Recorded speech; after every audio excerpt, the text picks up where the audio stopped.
नमस्ते नेपाल अनलाइन स्कुलमा यहाँलाई स्वागत छ।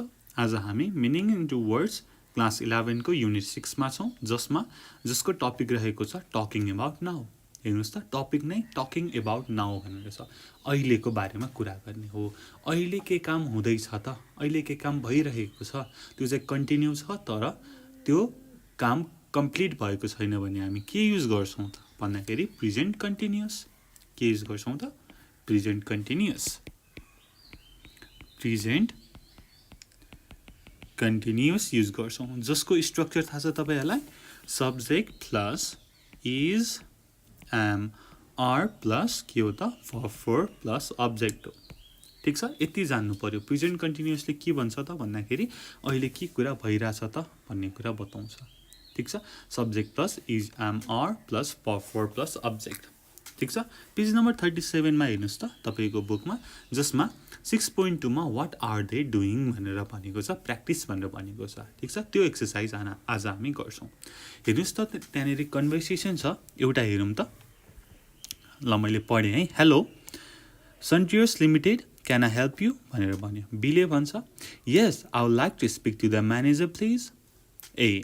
I'm afraid he's not available at the moment. He's attending a meeting. हेर्नुस् त, अहिले फोन गर्दा गर्दै के म म्यानेजरसँग बोल्न सक्छु भनेर सोधेको छ, तर उहाँ अहिले हुनुहुन्न। किन भन्दाखेरि उहाँ अहिले मिटिङमा हुनुहुन्छ।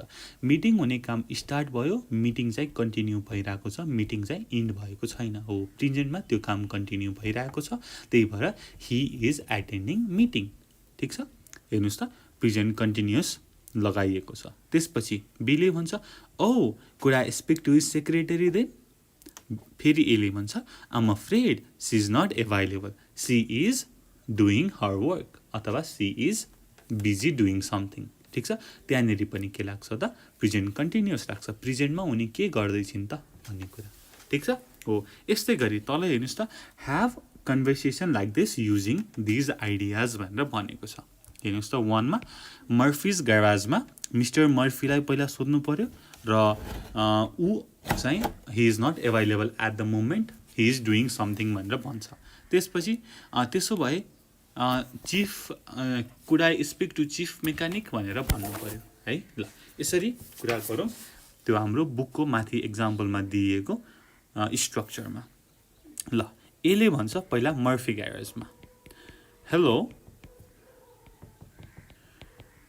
तपाईले फोन गर्नुभयो मर्फी ग्यारेजमा। अब मर्फी ग्यारेजको रिसेप्सनिस्टले भन्छ, hello Murphy garage, can I help you, can I help you भनेर भन्छ। त्यसपछि बीले भन्छ, yes I would like to speak to mister Murphy please, mister Murphy please, mister Murphy please भनेर भन्छ। ठीक छ, अब फेरि एले भन्छ, आइम अफ्रेड उहाँ त अहिले हुनुहुन्न, I'm afraid he is not available at the moment, he is not available at the moment. किन त भन्दाखेरि he is having his lunch, he is having lunch, he is having lunch लेखौँ, अथवा he is attending a meeting पनि लेख्नु पर्यो, जे भए नि हुन्छ। ठिक छ, अहिले फोन गर्दा गर्दै उहाँ लन्च खाइरहनु भएको छ। खाने काम सुरु भयो, खाने काम सकिएको छैन। ठिक छ, अब त्यसपछि बीले भन्छ, ओ त्यसो भए could I speak to the chief mechanic भनेर भन्छ। Could I speak to the chief mechanic then, उहाँ हुनुहुन्न भने could I speak to the chief mechanic भनेर भन्छ है। अब okay, A I'm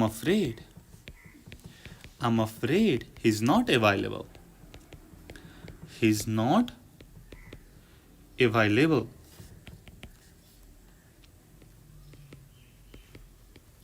he's not available either, उहाँ पनि अहिले उपलब्ध हुनुहुन्न। he's talking to customer, he's talking to customer। हेर्नुस् त, टकिङ टु कस्टमर भनेपछि के आयो? प्रेजेन्ट कन्टिन्युअस आयो। एट द मोमेन्ट उहाँ के गरिरहनु भएको छ त? उहाँ कस्टमरसँग, ग्राहकसँग कुरा गरिरहनु भएको छ। ठिक छ, ओके। यस्तै गरी 2 को हेरौँ। अब फर्स्टमा हेरौँ त अब ए ले भन्छ के भन्छ त हेलो हेलो हैन त्यसपछि Ogilvy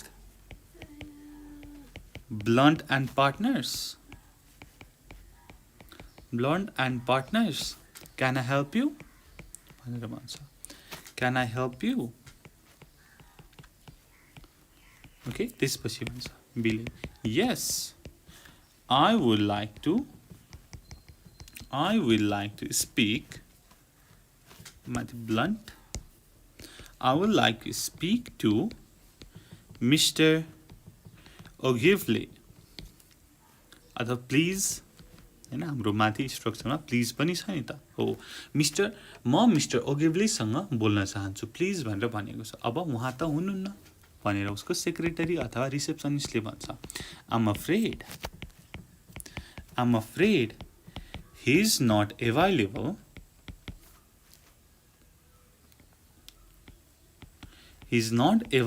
at the moment he is studying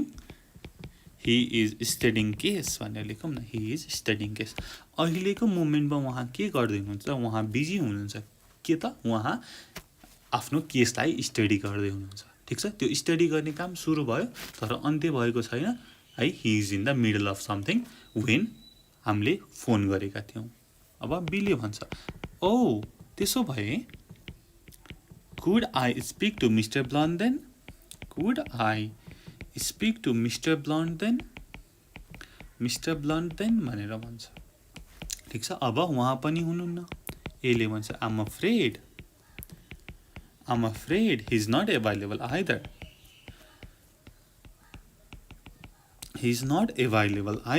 किन त भन्दाखेरि he's attending a seminar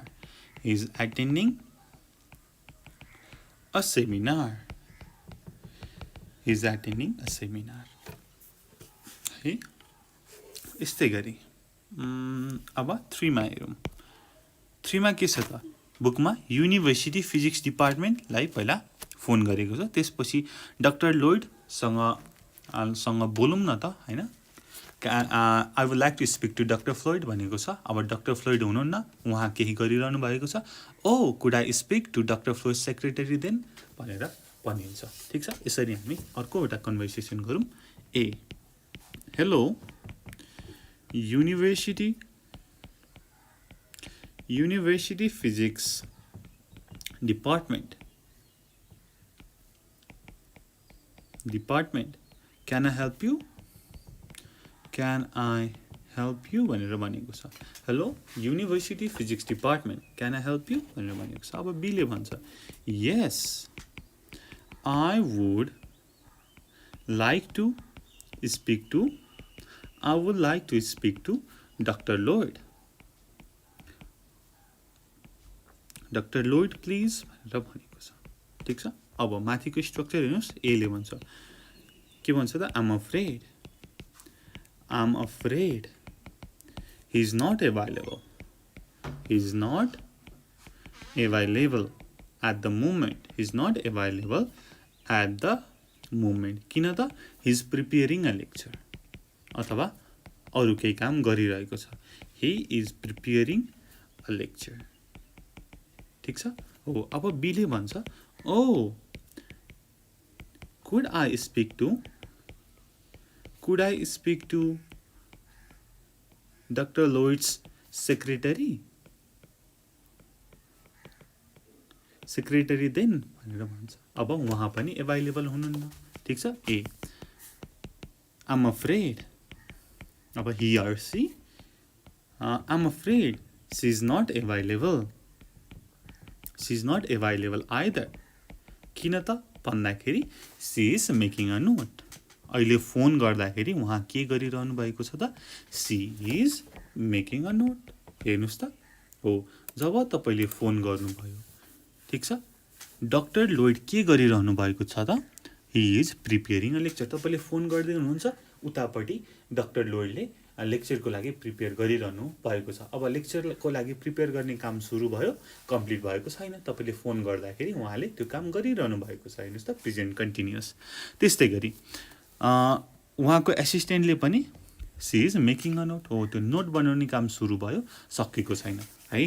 हो she is in the middle of something भन्नको लागि के युज गर्यो त हामीले प्रेजेन्ट कन्टिन्युअसको स्ट्रक्चर युज गर्यौं। अब हामी जाउँ नेक्स्ट पेजमा।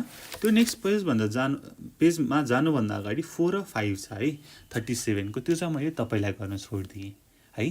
त्यो चाहिँ तपाईले प्र्याक्टिस गर्नुभयो, फेरि सबै मैले नै गरिदिएँ भनेदेखि तपाईले चाहिँ अनि हामीले चाहिँ नगर्ने भनेर भन्नुहुन्छ नि त हैन। हो तपाईलाई पनि सानो काम भयो त्यो, ठीक छ। ओके, त्यति भन्दै म अगाडि बढेँ। पेज नम्बर 38 मा हेर्नुस् त 6.3 मा सी फर योरसेल्फ भनेर छ, सी फर योरसेल्फ भनेर छ, ठीक छ। त्यहाँनेर एक्जाम्पल हेर्नुस् त, मैले त्यसको बारेमा चाहिँ डिस्कसन गर्न चाहे। somebody is watching us भनेर भनेको छ। अब यसलाई चाहिँ हेर्नुस् त, there is somebody watching us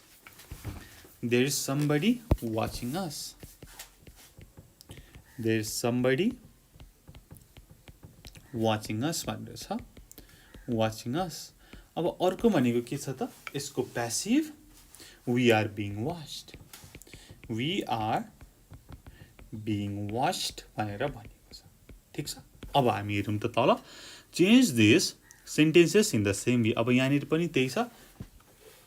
अब हामीले यसमा माथिको जसरी नै देयर इज एउटा र अर्को चाहिँ प्यासिभ को फर्ममा चेन्ज गर्नुपर्ने छ है। अब प्यासिभको फर्ममा चेन्ज गर्दाखेरि, अब कन्टिन्युअसलाई चेन्ज गर्दाखेरि के आउँछ त, आइएनजी बीइङ प्लस भर्ब 3 मा जान्छ। के त, बीइङ प्लस भर्ब 3, ठीक छ। हेर्नुस् त, यहाँनिर माथि वाचिङ थियो, यहाँनिर वाच्ड भयो, ठीक छ। वी आर बीइङ वाच्ड, अगाडि चाहिँ इज एम आर नै लाग्छ, इज एम आर नै लाग्ने भयो, त्यसपछि बीइङ प्लस भर्ब 3, ठीक छ। हेरौँ त 1 नम्बरमा के भनेको छ। 1 नम्बरमा someone's following us हैन, someone is following us भनेर भनेको छ। त्यसको मतलब there is someone following us, there is someone following us। यस्तै गरी अब प्यासिभ हेरौँ त, we are being followed, यस्तै गरी हामी सबै गरौँ। 2 नम्बर हेरौँ, some men are pulling down the house भनेपछि there are some men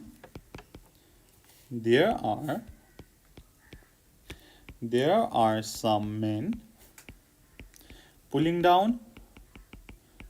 down the house, there are some men pulling down the house। यस्तै गरी अब the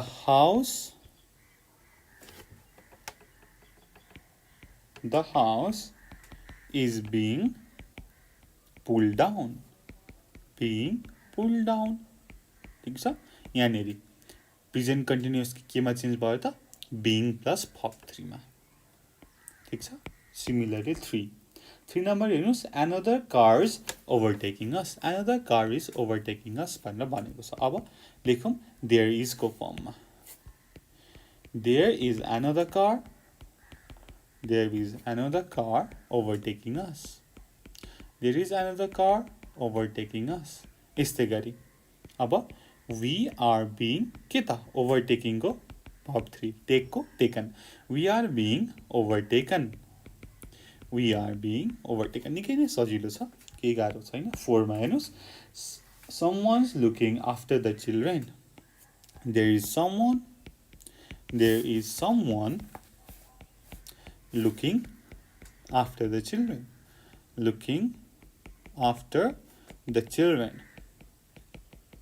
यस्तै गरी the children are being looked after, the children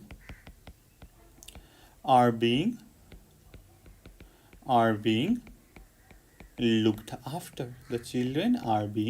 looked after, ठीक छ। अब 5 पनि गरिहालौँ। 5 मा हेर्नुस् त, 2 policemen are questioning the man भनेपछि के हुन्छ त, there are two policemen. अब हामीले अगाडिको there को कुरा छ. There are two policemen questioning the man. Questioning the man. अब यसको passive हेरौँ. The man is being questioned. The man is being questioned. अब यसलाई तपाईले by लास्टमा by पनि अर्को थप्न सक्नुहुन्छ के त. The man is being questioned by the two policemen पनि गर्न सक्नुहुन्छ है. त्यो चाहिँ लेखिने हुन्छ नलेखिने हुन्छ. Not necessarily तपाईले लेख्नै पर्छ है. The man is being questioned. 6 मा हेर्नुस् त बुकमा A man's feeding the tiger. हेर्नुस् त टाइगरलाई फिड गर्ने कस्तो साहसी मान्छे होला. Okay. A man's feeding the tigers. Like there is a man feeding the tiger. Oh, यस्तै गरी the tigers are being fed. हेर्नुस् त सजिलो छ नि. The tigers are being fed. है tigers सँग are आयो अनि being fed. ठीक छ. being plus verb 3. यस्तै गरी 7 मा हेरौँ. Nobody is using the car today. भनेपछि there isn't anybody using the car today. अब यसलाई अब प्यासिभमा लाग्नु पर्यो. द कार देखि सुरु गरौँ. The car isn't being used. 8 हेर्नुस् त 8 मा nobody is guarding the prisoner. हैन प्रिजनरलाई एक्लै छोड्न हुन्छ त हुँदैन नि. भनेपछि there isn't anybody guarding the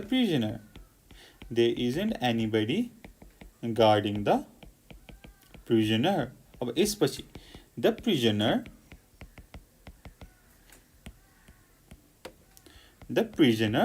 अब isn't being guarded.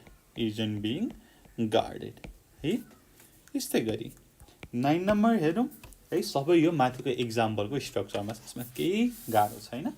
9 number is anybody making the tea भनेर भनेको छ. अब हामीले there लगाउनु पर्यो क्वेशनमै. फेरि is there anybody है. is there anybody making the tea गरेर भन्नु पर्यो. ठीक छ. अब यसको प्यासिभ गर्नु पर्यो क्वेशनमै. is the tea हेर्नुस् त. अब is the tea अगाडि is आइसक्यो. अब being is the tea being made भनेर भन्नु पर्यो. ओके ल 3 नम्बर हेर्नुस् हाम्रो last is anyone using this room भनेर भनेको छ. अब यसलाई अब क्वेशनकै फर्ममा there लगाउनु पर्यो. is there anyone using the rooms भनेर भन्नु पर्यो. यस्तै गरी is the room being used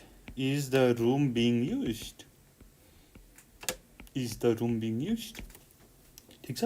ल हामीले यो त गर्यौं see for yourself को है 38 को एक्सरसाइज है. ल यस्तै गरी यो भिडियोको लागि यति नै गरेर अब हामी अरु भिडियोमा यसको अरु एक्सरसाइजहरु गर्ने छौं. अब तपाईले यसमा के जान्नु पर्यो त ठ्याक्कै यो स्ट्रक्चर जान्नु पर्यो र प्रेजेन्ट कन्टिन्युअसलाई चाहिँ प्यासिभ बनाउँदा के हुन्छ त भन्दाखेरि is mr plus being plus verb 3 हुन्छ है.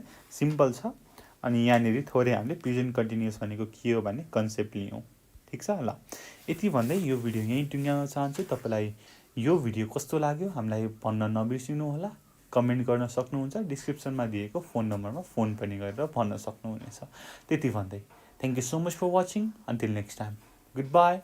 Keep learning. Jai Chandra Surya. Piece.